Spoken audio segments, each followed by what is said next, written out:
Today's reading moves us from the 10th century Anglo-Saxon Beowulf to the 14th century Anglo-Norman Gawain. In other words, we're skipping over about 350 years between these texts, a really long time if you think about it, and a big gap in our survey of English literature. A lot has happened since Beowulf was written down by that 10th century monk, so I thought I'd go over some things that you should know. So, like these guys, pay close attention.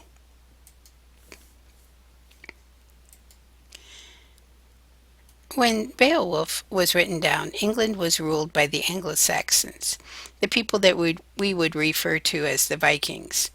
Now that we've moved to the 14th century, though, the Anglo-Saxons have been defeated by the Normans.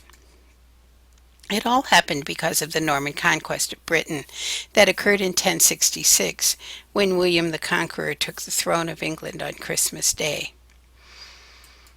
The Normans came from France, where William met the last Anglo-Saxon claimant to the throne, Harold Godwinson, at the Battle of Hastings. So this is France, in the area of Normandy, where William and his forces came from. And they sailed their ships across the English Channel to Hastings, where they had the battle that decided the future of England. And so he met the forces of Harold Godwinson there. Harold died in battle when he was shot in the eye with an arrow. And you can see this is Harold here. It says King Harold. And there's him with his sorry little yellow arrow in his eye. This illustration is from the Bayeux Tapestry, which was created about 15 years after the conquest to tell the story of the conquest of Britain.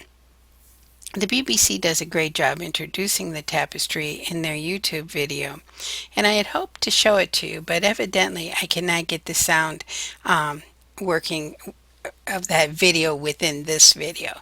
So this is the link that I would like you to follow to go to that video. If not, go to YouTube, type in the Bayeux Tapestry, and you should be able to find it. There's a really cool illustrated version of the tapestry there too. And I would like you to take a few minutes to look at that today before you continue on. One of the most obvious changes brought about by the conquest is that the language of the king's court, of the educated, and of literature is no longer English, but it's French.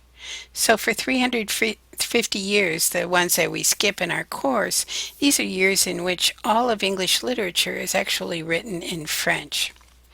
And English itself becomes a submerged language, or the language of the peasants. And this little timeline kind of shows you. We started out with everyone in England speaking Old English, and then here where the star represents the Norman conquest, it's like the language went through a prism.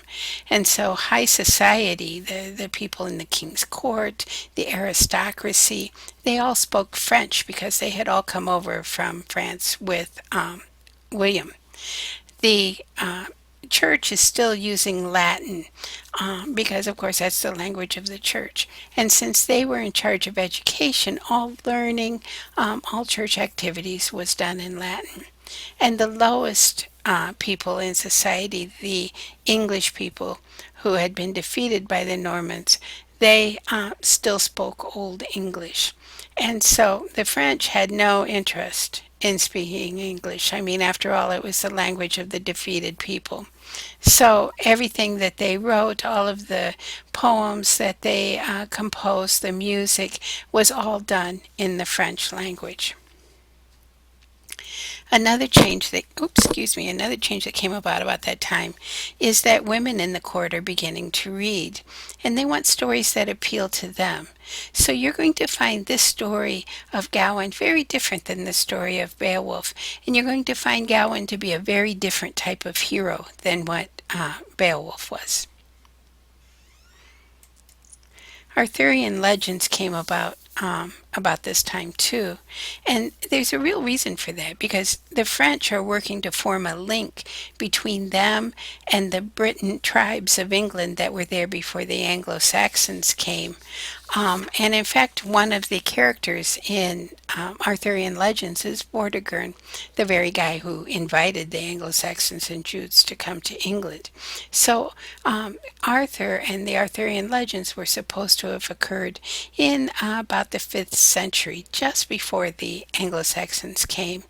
And Gawain is one of Arthur's knights, one of the knights of the Round Table. And so that brings us to our reading for today.